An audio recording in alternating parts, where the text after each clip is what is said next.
Chapter 3 देख रहे हैं, सिंथेटिक फाइबर्स और प्लास्टिक्स। सिंथेटिक फाइबर्स और प्लास्टिक्स में क्वेश्चन आंसर्स देखेंगे।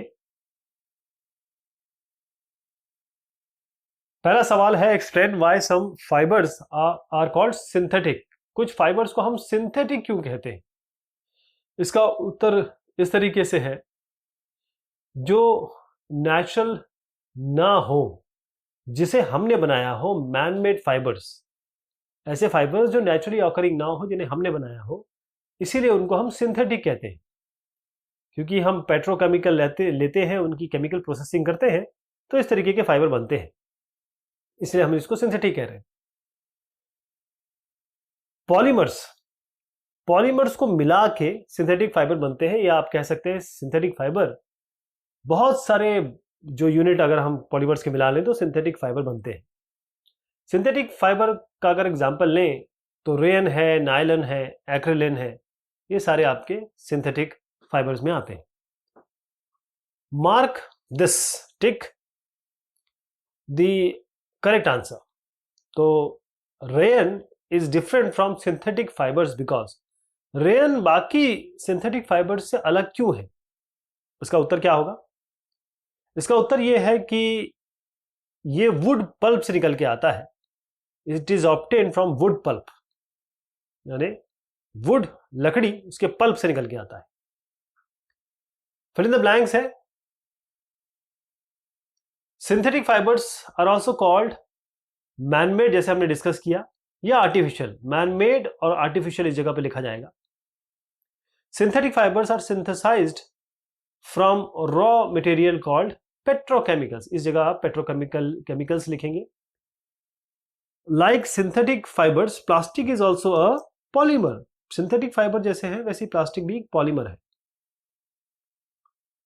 अगला सवाल है, give examples which indicate that nylon fibres are very strong. Example बताइए जो इंडिकेट करता है कि नायलॉन फाइबर जो है बहुत स्ट्रांग होते हैं। देखिए, नायलॉन बहुत स्ट्रांग फाइबर होता है। आप देखेंगे पैराशूट, रॉक क्लाइंबिंग रोप या फिशिंग नेट, सीट बेल्ट्स, ये सारी जगह जहां पर जान और माल आपका स्टेक पे है, अगर पैराशूट नहीं खुला तो आदमी का नुकसान हो सकता है। अगर सीट बेल्ट आपने नहीं लगाया तो आपकी जिंदगी को नुकसान पहुंच सकता है। वहां नायलॉन का उपयोग होता है, वहां नायलॉन का इस्तेमाल होता है। नायलॉन की जो थ्रेड है वो इलास्टिक होते हैं, लाइट होते हैं, लेकिन जबरदस्त स्ट्रांग होते हैं, स्टील वायर्स से भी स्ट्रांग। अगला सवाल है, explain why plastic containers are favoured for storing food. Plastic containers क्यों फेवर किए जाते हैं फूड को स्टोर करने के लिए?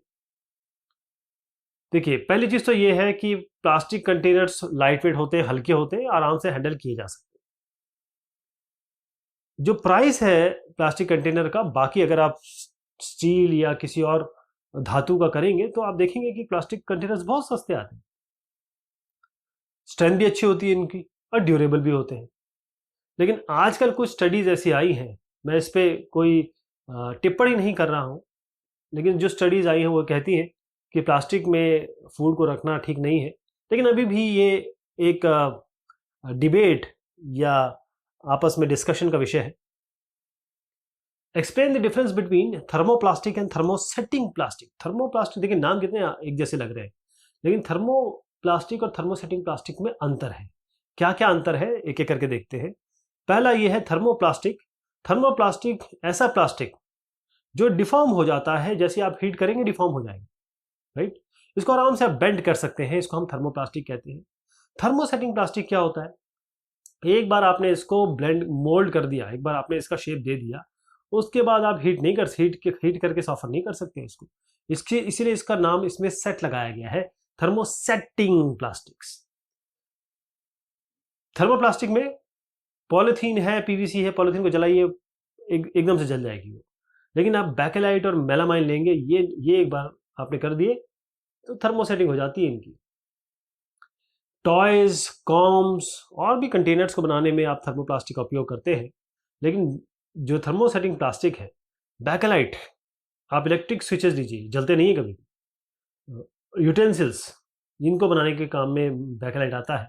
और मेलामाइन की बात करें तो जैसे आपके फ्लोर टाइल्स है, किचन वेयर है, फैब्रिक्स है, जो आग आग जिनका नुकसान नहीं कर सकती, वहां पर आप मेलामाइन लगाते हैं। Explain why the following are made of thermosetting plastic. ये थर्मोसेटिंग प्लास्टिक से क्यों बनते हैं? Sauce pan handles. मेलामाइन जैसे मैंने बताया थर्मोसेटिंग प्लास्टिक होता है, इसलिए फायर में इसका कोई नुकसान नहीं होता है और बाकी प्लास्टिक से ज़्यादा टॉलरेशन है इसमें, इसीलिए इसको हम सॉस पैन हैंडल जो फायर रेजिस्ट करता है वहाँ उपयोग करते हैं। बैकेलाइट की बात करें, यहाँ पर इलेक्ट्रिक प्लग्स और स्विचेस और प्लग बोर्ड्स की बात करें तो थर्मोसेटिक प्लास्टिक बैकेलाइट ये पुअर कंडक्टर होता है, गर्मी का भी, हीट का भी, आग का भी और करंट इलेक्ट्रिसिटी का भी। इसीलिए इस बैकेलाइट का उपयोग हम करते हैं इलेक्ट्रिक प्लग्स, स्विच और प्लग बोर्ड्स के लिए। अगला सवाल है categorise the materials of following products that can be recycle and can not be recycle. आपको कैटेगराइज करना है मटेरियल्स को जो रिसाइकल हो सकते हैं या जो रिसाइकल नहीं हो सकते। तो यहाँ पर इसके अलग अलग नाम दिए और मैं इनको श्रेणी में बांटता हूं। प्लास्टिक टॉयज, ये carry bags, plastic bowls, ball point pens भी हैं, plastic bowls, plastic covering on electrical wires और प्लास्टिक आपका चेयर्स। इनको हम रिसाइकल कर सकते हैं क्योंकि ये थर्मोप्लास्टिक होते हैं। लेकिन टेलीफोन इंस्ट्रूमेंट, कुकर के हैंडल, इलेक्ट्रिकल स्विचेस, ये इसकी बात कर रहा हूं मैं, इनको हम रिसाइकल नहीं कर सकते क्योंकि ये थर्मोसेटिंग प्लास्टिक्स होते हैं। Rana wants to buy shirts for summer, should he buy cotton shirt और shirts made from synthetic material? Advise Rana giving you reason. Rana ji को उनको शर्ट खरीदनी है, उनको कुछ शर्ट्स खरीदनी है, वो कॉटन की खरीदें या फिर सिंथेटिक की खरीदें, क्योंकि ये गर्मी का समय है, आपको इसका रीजन भी देना है। आप उनको कहेंगे कि देखिए साहब आप कॉटन की शर्ट खरीदिए, क्योंकि जो समर है, गर्मी है, पसीना निकलेगा, कॉटन उसको ऑब्जॉर्व करेगा और जो कॉटन के पोर्स होते हैं वो इवोपरेशन में मदद करते हैं, यानी कि भाप बनने में मदद करते हैं और इससे आपकी बॉडी जो है कूल रहती है। लेकिन जो सिंथेटिक शर्ट्स हैं वो अब्जॉर्ब नहीं कर सकती स्वेट को, आपके पसीने को। बड़ा कंफर्टेबल रहेगा आपका समर में ये पहनना। अगला सवाल है give example to show that plastics are non corrosive in nature. Plastic non corrosive होते हैं, इसका क्या मतलब है? यानी कि वो इतने आसानी से उनका कोरोजन नहीं होता, जैसे लोहा होता है, कोरोजन हो जाता है, उसमें रस्ट लग जाता है, थोड़े दिनों में, थोड़े दिन तो नहीं कहूँगा लोहे के लिए, कुछ सालों में वो खत्म हो जाएगा अपने आप, मतलब वो मिट्टी में तब्दील हो जाएगा या बुरादे में तब्दील हो जाएगा। लेकिन यहां पर प्लास्टिक की बात करें, बहुत सारे केमिकल और बाकी जो मटेरियल है प्लास्टिक कंटेनर में आप रख सकते हैं क्योंकि वो नॉन रिएक्टिव होते हैं। अब वो रिएक्ट नहीं करते ना वाटर से ना एयर से, तो सवाल इस तरीके से बनता है कि आप प्लास्टिक के अंदर कुछ चीज रखें और वो जो चीज रखें वो प्लास्टिक से रिएक्ट ही नहीं कर रही है, तो इसका मतलब प्लास्टिक नॉन कोरोसिव है। टेफ्लॉन, ये एक ऐसा प्लास्टिक है जिसको जो कुकवेयर होते हैं ना उसके ऊपर नॉन स्टिक की तरह काम करता है। बैकेलाइट, ये बड़ा पुअर कंडक्टर है हीट और इलेक्ट्रिसिटी का, इसलिए आप देखेंगे इलेक्ट्रिक स्विचेस हैं, हैंडल जो आपके यूटेंसिल्स के हैं जैसे कुकर वगैरह के हैंडल इसी से बनते हैं।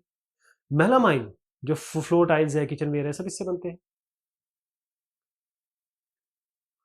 अगला सवाल है should the handle and bristles of a toothbrush be made of same material? Explain your answer. देखिए जो ब्रिसल होता है बड़ा सॉफ्ट होता है, आपके शरीर में जाता है, मुंह में जाता है, दांत में जाता है, मसूड़ों में लगता है, तो आप ये चाहेंगे कि आपकी गम्स और जो दांत है उनकी घिसाई ना हो, उनको नुकसान ना पहुंचे। तो यहाँ पर आप नुकसान, बड़ी सॉफ्ट चीज़ें चाहेंगे, लेकिन अगर आप उसके हैंडल की बात करें तो वहाँ आपको एक हार्ड मटेरियल देना पड़ेगा जिसको फर्म ग्रिप हो, तो टूट, पता चला आप करने बार बार हिला रहे हैं उसको, अपने दांत में मंजन कर रहे हैं और कट से टूट जाए वो, है ना। तो जो ब्रिसल वो नायलॉन फाइबर से बनते हैं क्योंकि वो स्ट्रांग होते हैं, इलास्टिक होते हैं, लस्टरस होते हैं, लाइट वेट होते हैं, ईजी टू हैंडल होते हैं। लेकिन जो हैंडल होता है वो हम बनाते हैं हार्ड प्लास्टिक से क्योंकि वो स्ट्रांग, ड्यूरेबल और हीट और इलेक्ट्रिसिटी का पुअर कंडक्टर होता है। अगला सवाल है avoid plastics as far as possible, इसके बारे में कुछ बात करिए। देखिए प्लास्टिक हर जगह हो गया है और प्लास्टिक इतना ज़्यादा हो गया है क्योंकि इतना कंफर्टेबल है, इतना कंफर्ट है प्लास्टिक से, हर चीज़ प्लास्टिक, यहाँ तक कि चाय भी प्लास्टिक में लोग दे रहे हैं। चाय अगर आप इधर से उधर ले जा रहे हैं तो भी प्लास्टिक में जा रही है। अब आप सोचिए किस किस हद तक प्लास्टिक हमारी लाइफ में आ चुका है। लेकिन नुकसान क्या है, क्यों हमें अवॉइड करना है? प्लास्टिक नॉन बायोडिग्रेडेबल है। नॉन बायोडिग्रेडेबल का मतलब होता है कि इसको डिकम्पोज हो, ये या तो ये कभी डिकम्पोज नहीं होगा या ये सदियों लगा देगा। इको फ्रेंडली तो बिल्कुल नहीं है। एक बार आप प्लास्टिक को जरा जला के देखिए, उसमें जो धुआं निकलेगा आप बेचैन हो जाएंगे, आप सांस नहीं ले पाएंगे, कार्बन मोनोऑक्साइड जैसी फीलिंग आएगी आपको। होता यह है कि हमारी जो गाय माता है या जो भी एनिमल्स हैं जिनको हम माँ या बाप इसलिए बोलते हैं क्योंकि कईयों का हम दूध पीते हैं, कईयों की चीज़ें हम यूज़ करते हैं एज अ फर, तो अगर ये प्लास्टिक खा लेते हैं तो ये इनकी मौत हो जाती है। बहुत एग्जाम्पल हमने देखे। जो प्लास्टिक आप इस तरह उस तरह फैले हुए देखते हैं, आप देखिएगा मुंबई में एक बहुत बड़ी लाटा आई या फिर वो आया, समुद्र में लहरें आई, आप देखें पूरा का पूरा मरीन ड्राइव जो है प्लास्टिक ढेरों लाखों टनों प्लास्टिक से भर गया। जो आपने समुद्र को दिया वो वापस आ गया, यानी कि जो प्लास्टिक आप छोड़ देते हैं वो सब, क्योंकि पोल्यूशन करता है ये और सब चीज़ें जो नेचुरली है उसको बर्बाद कर रहे हैं हम लोग। प्लास्टिक बैग्स, ये अगर आप पानी में छोड़ देते हैं तो जो एक्वेटिक लाइफ है, मछलियां हैं और बाकी जो भी एक्वेटिक एनिमल्स हैं, प्लांट हैं, उन सबको बड़ा नुकसान पहुंचता है। अगर आप इसको ड्रेन में छोड़ देंगे, किसी सीवेज पाइप में छोड़ देंगे पॉली बैग को, क्योंकि प्लास्टिक होता है ये पानी को इधर उधर जाने नहीं देता, रोक देता है, यहाँ भी नुकसान होगा। आपको मैच करना है कॉलम 1 को कॉलम 2 से, जो टर्म्स हैं और जो फ्रेजेस हैं उनसे मैच करना है। तो एक एक करके मैच कराते हैं। पॉलिस्टर को हम डी से मैच करेंगे क्योंकि पॉलिस्टर ये फैब्रिक है जिसमें रिंकल इतने आसानी से नहीं आता। टेफ्लॉन की बात करेंगे तो नॉन स्टिक कुकवेयर सी से मैच कराएंगे, नॉन स्टिक कुकवेयर में लगता है। रेन की बात करेंगे तो prepared by using wood pulp से बनता है। और अगर हम नायलॉन की बात करें तो पैराशूट्स और स्टॉकिंग इनसे बनती है। अगला सवाल है manufacturing synthetic fibre is actually helping conservation of forest. Comment. Synthetic fibre अगर आप बनाने की कोशिश कर रहे हैं या बन रहे हैं, लोग पहन रहे हैं, लोग इसको इस्तेमाल कर रहे हैं, तो फॉरेस्ट का नुकसान नहीं हो रहा है। देखिए सिंथेटिक जो है हम बना रहे हैं, ये फाइबर है पेट्रोकेमिकल से बनते हैं और क्योंकि हम इसमें कहीं भी नेचुरल चीज़ यूज़ नहीं कर रहे हैं, तो जो ट्रीज़ है या जो एनिमल्स हैं उनका नुकसान नहीं हो रहा, तो हम नेचुरल एनवायरनमेंट को बचा सकते हैं। इसलिए हम कह सकते हैं कि manufacturing synthetic fibre is actually helping, मतलब सिंथेटिक फाइबर से बना के हम फॉरेस्ट को कंजर्व कर रहे हैं, क्योंकि अगर ये नहीं बना रहे होते तो फॉरेस्ट काट रहे होते हम लोग। अगला, describe an activity show that thermoplastic is a poor conductor of electricity. एक एक्टिविटी ऐसी बताइए ताकि आप ये बता सकें कि थर्मोप्लास्टिक पुअर कंडक्टर है इलेक्ट्रिसिटी का। देखिए एक छोटा सा पीस लीजिए थर्मोप्लास्टिक मटेरियल का, कनेक्ट करिए इसको सर्किट में। जैसे अगर अभी आपको फिगर दिखाता हूं मैं, जब हम कनेक्ट करेंगे कंडक्टर को इस सर्किट में, करंट पास करेगा इससे आगे, बल्ब जल जाएगा। लेकिन इस जैसे आप थर्मोप्लास्टिक सर्किट में कनेक्ट करेंगे, आप देखेंगे कि करंट पास नहीं होगा और बल्ब नहीं जलेगा। इसका मतलब ये है कि यहाँ पर करंट फ्लो कर रहा है, यहाँ पर करंट फ्लो नहीं कर रहा है। यहाँ पर आप कंडक्टर लगा रहे हैं, इस जगह पे आप थर्मोप्लास्टिक लगा दीजिए। जब आपने कंडक्टर लगाया तो बाकायदा यहाँ से करंट गया और लाइट जली और बल्ब जला और ये पूरा सर्किट पूरा हो गया। यहाँ पर क्या हुआ कि आपने थर्मोप्लास्टिक लगाया, क्योंकि ये नॉन कंडक्टर है, सर्किट यहीं ब्रेक हो जाएगा, यानी कि सर्किट पूरा नहीं होगा, यहाँ पर आपका बल्ब नहीं जलेगा। तो ये एक और चैप्टर हमने देखा। बहुत शुक्रिया, बहुत मेहरबानी आप सभी की।